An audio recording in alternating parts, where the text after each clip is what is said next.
स्वागत है बच्चों, आप सभी का नॉलेज हैंगआउट में। मैं हूं ऋषभ शुक्ला, आपका इकोनॉमिक्स टीचर। और अब हम आ चुके हैं अपने मैक्रो इकोनॉमिक्स के अगले चैप्टर में। हालांकि कोई अलग चैप्टर नहीं है, ये मनी और बैंकिंग दो जुड़वा भाई थे जिसको हमने अलग कर दिया है। तो मनी के वीडियोस आप लोग देख चुके हैं यूट्यूब के इस हमारे चैनल पर। अब हम बात करने जा रहे हैं बैंकिंग पर। ये सेपरेट टॉपिक इसलिए मैंने चूज किया क्योंकि इससे रिलेटेड बहुत सारे क्वेश्चन होते हैं और ये आगे भी एक हेल्पफुल टॉपिक रहेगा आपके लिए, whether you are going to pursue BCom, BBA और any other stream।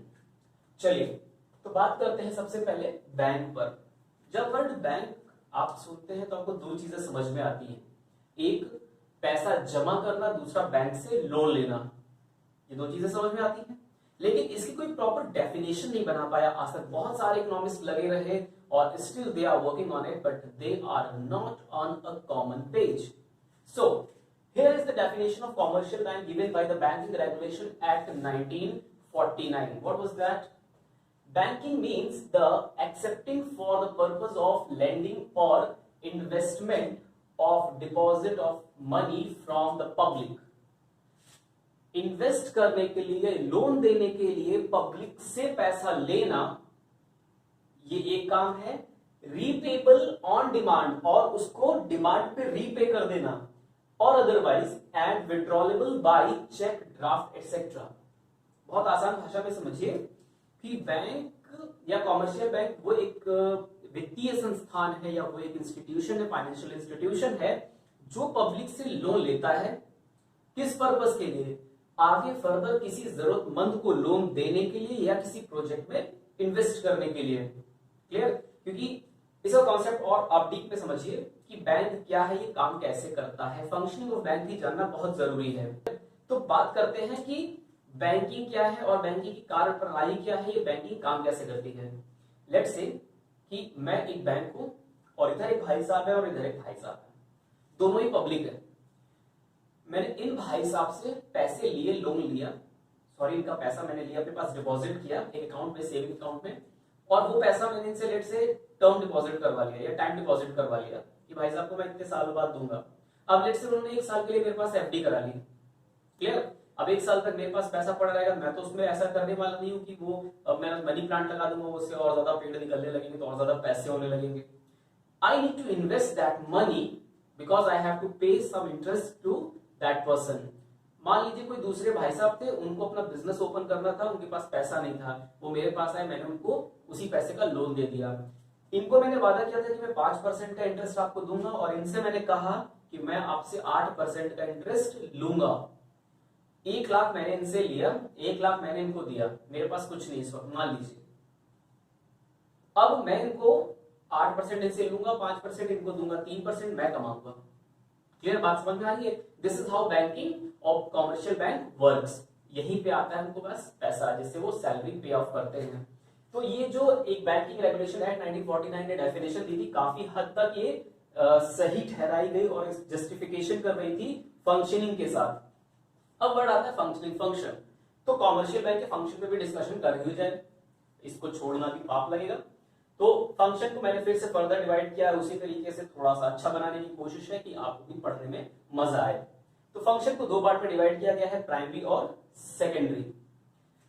तो प्राइमरी फंक्शन है accepting deposit and advancing loan. Accepting deposit means to accept the money from public in their accounts. Clear? लोगों से पैसा लेना, accepting deposits. Advancing loan, जरूरतमंद लोगों को लोन देना, एडवांसिंग मीन्स देना किसी को। क्लियर? तो एक भाई साहब से लोन लेना जिनके पास क्या था, ये पैसा सरप्लस था, और इन भाई साहब को वो पैसा दे देना क्योंकि इनके पास क्या थी, नीड थी। तो जिसके पास सरप्लस है वो पैसा उठा के इस व्यक्ति तक पहुंचाना, ये काम कौन करता है? बैंक करता है। क्लियर? प्राइमरी फंक्शन क्लियर होने के बाद अब हम आते हैं सेकेंडरी फंक्शन में। बच्चों आपने देखा होगा कि आज के एडवांस टाइम में, मैं पहले की बात नहीं कर रहा, मैं आज की बात कर रहा हूं। आप लोगों की फीस जब स्कूल में आप पढ़ रहे हैं तो फीस ऑनलाइन पे हो जाती है, कई बार ऑटो डिडक्शन लगा होता है। आप लोग इंस्टॉलमेंट में कोई चीज खरीदते हैं तो क्रेडिट कार्ड से आप खरीदते हैं और मंथ के उस पर्टिकुलर डे पे अपने आप वो पैसा डिडक्ट हो जाता है। क्लियर? या आपको कहीं से पैसा मिलना होता है, या आपको रेट ऑफ इंटरेस्ट कहीं से आ रहा होता है, तो वो पैसा आपका क्रेडिट हो जाता है। तो ये जो डेबिट और क्रेडिट हो रहा है, ये कौन कर रहा है? आपके बिहाफ पे कोई ना कोई ये काम कर रहा है ना, और वो काम करने वाला कोई और नहीं, आपका अपना बैंक है, कॉमर्शियल बैंक। तो सेकेंडरी फंक्शन में पहला जो फंक्शन है वो है एजेंसी या एजेंट फैक्टर, ठीक है, सॉरी फंक्शन। एजेंसी फंक्शन में समझिए करता क्या है, ये आपके लिए एज एन एजेंट काम करता है ये, ठीक। कलेक्शन एंड पेमेंट्स, आपके बिहाफ पे ये कलेक्शन भी कर लेता है और पेमेंट भी कर देता है कि लेट्स से मंथ के थर्ड डे पे कुछ डिडक्शन हो जाने चाहिए, यानी कि पैसा कट जाना चाहिए। डी से डिनोट कर लेते हैं, या डेबिट का साइन लगाते थे, आप तो कॉमर्स वाले हैं। डेबिट हो जाना चाहिए और 26 तारीख को जो पेमेंट आनी है 26 को, वो क्रेडिट हो जानी चाहिए। तो इसमें आपको मेहनत करने की कोई जरूरत नहीं है। डेबिट वाले में आपने एक दिन एक डेट फिक्स कर दी, हर मंथ के थर्ड डे को वो पैसा डिडक्ट हो जाएगा जब तक आपकी इंस्टॉलमेंट खत्म नहीं होती। क्लियर? इसी तरीके से 26 का आपको कहीं से पैसा आना है तो आपको मेहनत करने की जरूरत नहीं, वो पैसा ऑटोमेटिकली क्रेडिट हो जाएगा। इसके बाद है purchase and sale of securities. आपने डीमैट अकाउंट का नाम सुना होगा।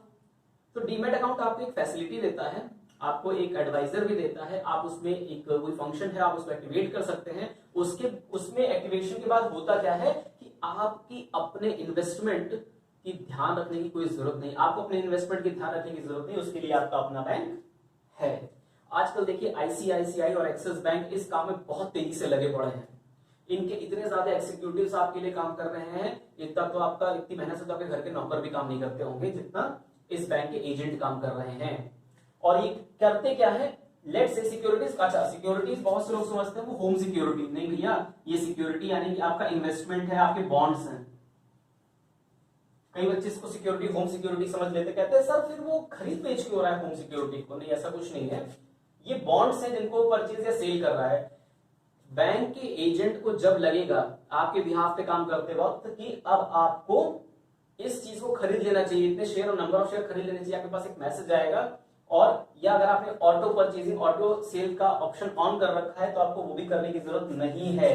फिर क्या होगा, ऑटो परचेज हो जाता है। जैसे आपने उस पर एक ऑप्शन फिट कर दिया कि जब ये शेयर इतने रुपीस का हो जाए तो ये परचेज करना है मुझे। क्लियर? आपने कॉल का ऑप्शन पुट कर दिया उसमें, सॉरी कॉल का ऑप्शन आपने सेलेक्ट कर लिया है। कॉल और पुट दो ऑप्शन होते हैं, इसको जब शेयर ट्रेडिंग पढ़ेंगे तब हम आपसे बात करेंगे, इस बारे में अभी नहीं।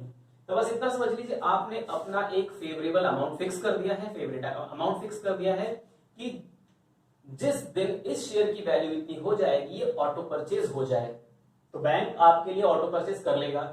आपने दूसरा ऑप्शन फिक्स कर दिया कि जिस दिन मेरे शेयर्स की वैल्यू, मतलब जो मैंने परचेज कर रखा है उसकी वैल्यू इतनी हाइक पर चली जाए तो अपने आप सेल आउट हो जाए, तो क्या कर देगा, सेल कर देगा। कौन? बैंक आपके लिए। उसके बाद रिमिटिंग ऑफ मनी, मतलब ट्रांसफर ऑफ मनी। आप लोग अभी कॉलेजेस में जाएंगे जब 12th पास करके, आई होप आई विश कि आप अच्छे नंबरों से पास होकर अच्छे कॉलेजेस में जाएं, तो वहां एडमिशन के लिए डिमांड ड्राफ्ट लगाना होता है। क्लियर? वो पैसा आप जमा करते हैं बैंक में, डिमांड ड्राफ्ट आप जमा करते हैं अपने कॉलेजेस में, पैसा वहां से वहां उनके अकाउंट में ट्रांसफर हो जाता है। तो ये ट्रांसफर करने का काम भी कौन कर रहा है, remittance of money means transfer of money. या वेस्टर्न मनी से बहुत से लोग पैसा ट्रांसफर करते हैं, तो कोई ऐसा तो है नहीं कि वो व्यक्ति वहां से लेकर चला पैसा और दूसरे बैंक में जाके जमा कर रहा है, ऐसा कुछ नहीं, इलेक्ट्रॉनिकली ट्रांसफर हो रहा है। वो सब कौन कर रहा है आपके लिए, कॉमर्शियल बैंक। तो ये था एजेंसी फंक्शन। इसके बाद कुछ ऐसे फंक्शन है जिनको हम जर्नल यूटिलिटी सर्विसेज भी कहते हैं, जैसा number one locker facility.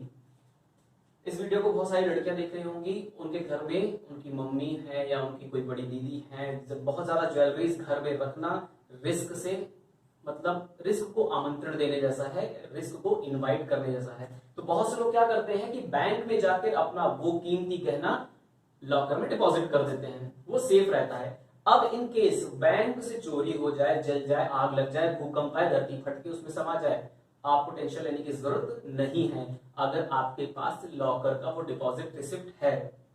Clear?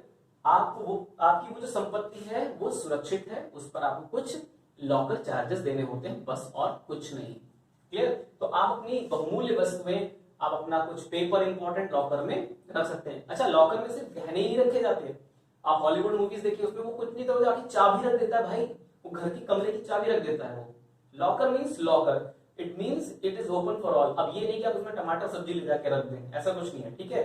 जो वैल्यूएबल थिंग्स हैं सिर्फ वही उसमें रखी जाती हैं। लेटर ऑफ क्रेडिट, ये आपको लेटर ऑफ क्रेडिट भी देता है। मीन्स कई बार ऐसा होता है कि आप कोई बिजनेस करने जा रहे हैं तो उसमें वो पूछता है कि आपकी वर्दीनेस कितनी है, मैं आपको इस बिजनेस में क्यों इंडल्ज करूं। या आपने अगर स्टोरी सुनी होगी तो पुराने टाइम में रोल्स रॉयस खरीदने से पहले आपको लेटर ऑफ क्रेडिट देना पड़ता था कि आपकी हैसियत क्या है, हिंदी में उसको हैसियतनामा कहते हैं।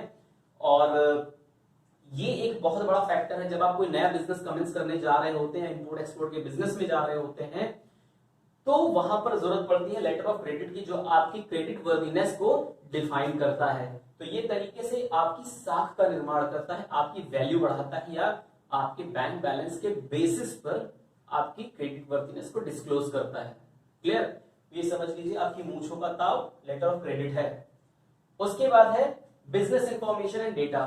बैंक मार्केट से जुड़ी होने के कारण, मतलब फाइनेंशियल मार्केट से जुड़ी होने के कारण, अपने अकाउंट होल्डर्स को टाइम टू टाइम बैंकिंग से रिलेटेड या बिजनेस से रिलेटेड जो भी इंफॉर्मेशन एंड डाटा होता है वो एनालाइज करके एक बढ़िया से फॉर्म में रिप्रेजेंट करके उनको शोकेस करके सप्लाई करती है, ताकि वो अपने बिजनेस को और ग्रो कर सके। अच्छा, तो बैंक ये काम करती क्यों है?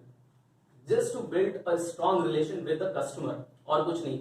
आज के टाइम में आपको पता है कट थ्रोट कंपटीशन चलता है। हर एक बैंक अगर कुछ एडिशनल फैसिलिटी नहीं दे रही है तो मार्केट में वो सर्वाइव नहीं कर पाएगी। तो अपना मार्केट शेयर बचाने के लिए बैंक्स को ये सारे फंक्शन करने पड़ते हैं। ये मार्केट है और यहां पर वही बिकेगा जो दिखेगा।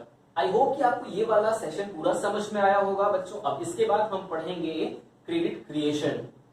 क्लियर?